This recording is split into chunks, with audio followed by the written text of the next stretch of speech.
Hi అండి, welcome to హారీస్వేర్. అందరికీ కూడా గుడ్ మార్నింగ్.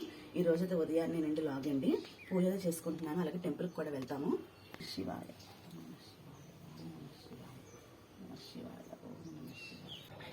కాళ్ళకైతే పసుపు రాసుకుంటున్నానండి. ఈ అమ్మవారి టెంపుల్కి వెళ్ళినా మనం పాదాలకైతే పసుపు రాసుకుని వెళ్ళాలన్నమాట. బయట కూడా పూజ అయిపోయిందండి తులసమ్మ దగ్గర. టెంపుల్కి వెళ్దామని చెప్పేసి అన్నీ సర్దుకున్నాను. మా చెట్టునైతే అయితే పువ్వు పూసింది, స్వామివారికి అయితే ఇద్దాము అని చెప్పేసి. పదండి టెంపుల్కి అయితే వెళ్దాం, మీకు కూడా చూపిస్తాను.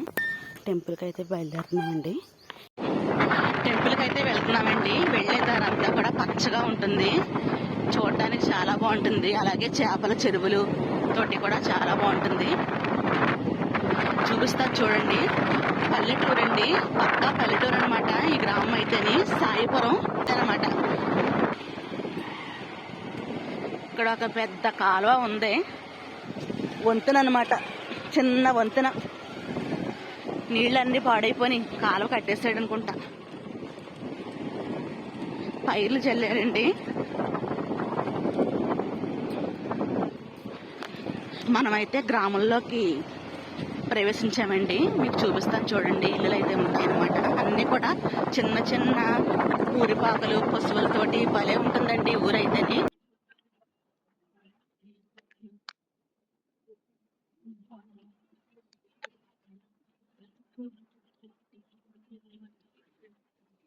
అటు ఇటు కూడా అలానే ఉంటాయి, చిన్న చిన్న బిల్డింగులతోటి భలే ఉంటుందండి ఊరైతే.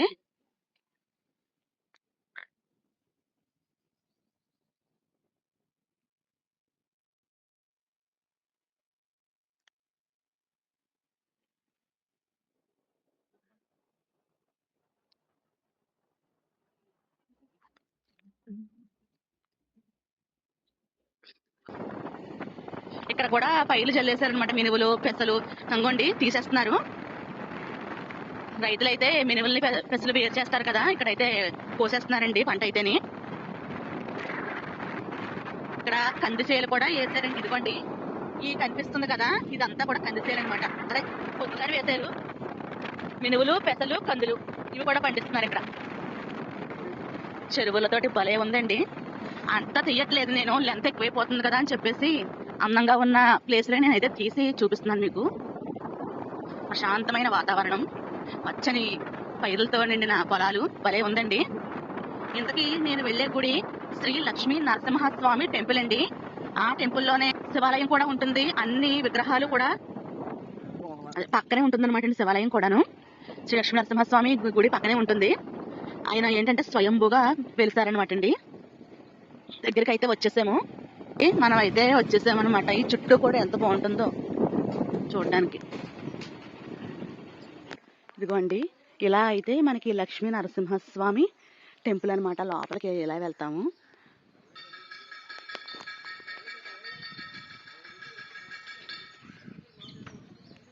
ఇక్కడే అంటే పురాతనమైన గుడి అండి. ఈ పక్కనే ఇంకోటి కనిపిస్తుంది కదా శివాలయం అనమాట. లక్ష్మీ నరసింహస్వామి టెంపుల్ అండి. ఎవరు అయితే లేరు, చాలా ప్రశాంతంగా ఉంటుంది. చూపిస్తాను రండి.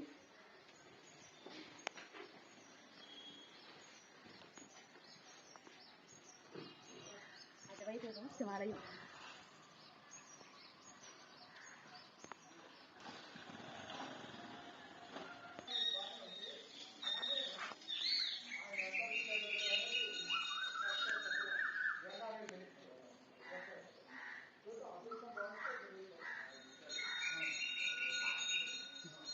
ఇదంతా కూడా లక్ష్మీ నరసింహస్వామి ప్రాంగణం అండి.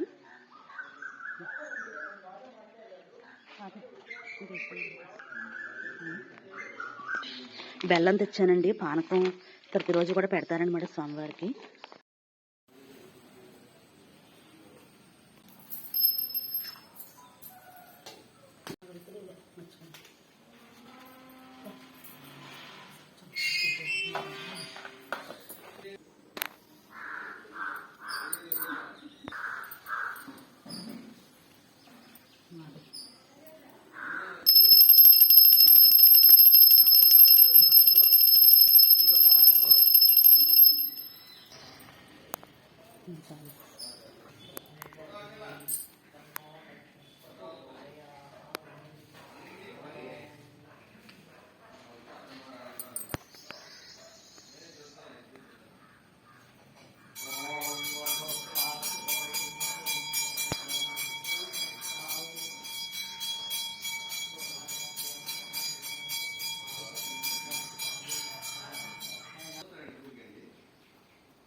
శివాలయంలో ఒక దారండి, గుళ్ళో నుంచే ఉంది.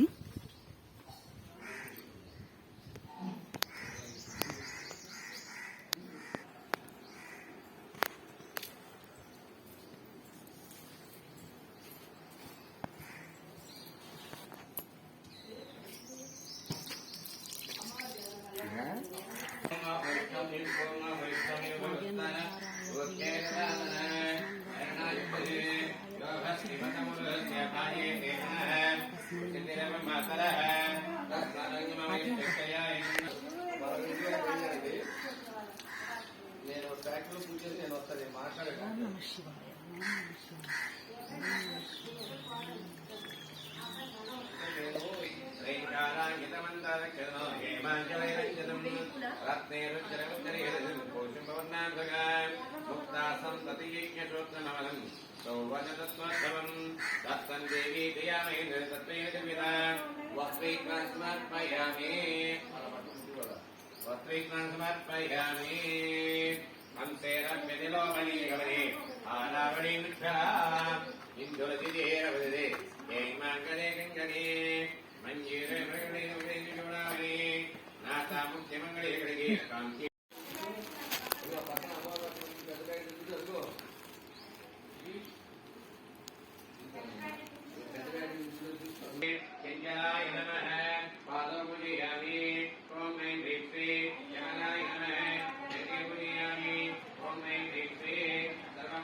ఇదండి వినాయకుడి గుడి అనమాట.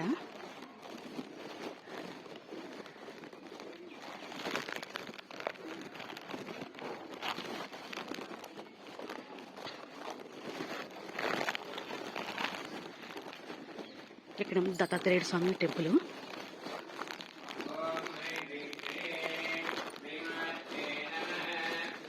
నవగ్రహాలు.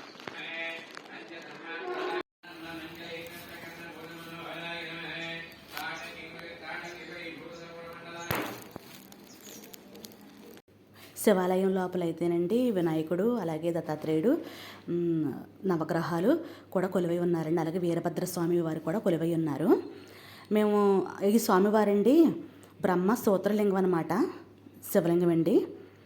అలాగే అదిగోండి మీకు కనిపిస్తున్నారు కదా స్వామివారు బ్రహ్మసూత్ర లింగం. మేము వెళ్ళేసరికి అమ్మవారికి అయితే 1100తోటండి అమ్మవారికి సహస్ర అర్చన అయితే చేస్తున్నారనమాట కమలాలతోటి. నేను కూడా కూర్చోనండి కమలాలను అయితే విడదీశానమాట అండి. అలాగే అష్టోత్తరం అలాగే 1000 పైనేనండి సహస్రనామాలతో అయితే అమ్మవారికి చేశారండి. చాలా బాగా అయితే ఒక్కొక్క పుష్పం చదువు పెడుతూ కూడా చాలా బాగా అమ్మవారిని అయితే నింపేశారండి కమలాలతోటి. మేము సరే ఇంకా టైం పడద్దేమో అని చెప్పేసి వచ్చేద్దాం అనుకుంటే పంతులు గారు అయితే పూజ అయిన తర్వాత వెళ్ళండి అమ్మ అనేసి అన్నారండి. మేము పూజ అయ్యే వరకు కూడా ఇంకా అక్కడే కూర్చున్నాము. ఇది ఒక అదృష్టమేనండి, అమ్మవారి సన్నిధిలోని అమ్మవారికి కమలాలతోటి ఇలాగా మన చేతుల ద్వారా అమ్మవారికి చేరినవి అంటే అది చాలా సంతోషకరమైందండి. నేను కూడా అలా కూర్చున్నానండి. పూజ అయితే చాలా బాగా చేశారు. లక్ష్మీ నరసింహస్వామి టెంపుల్ పక్కనే లోపలికి దారి ఉంటుందన్నమాట అండి. అలాగే అన్ని మూర్తులు కూడా కొలువై ఉన్నారండి ఈ గుళ్ళో అయితేనే. నాగేంద్ర స్వామి, సుబ్రహ్మణ్యేశ్వర స్వామి అందరూ కూడా కొలువై ఉన్నారనమాట. అమ్మవారు చూశారు కదండి ఎంత కళగా ఉన్నారో.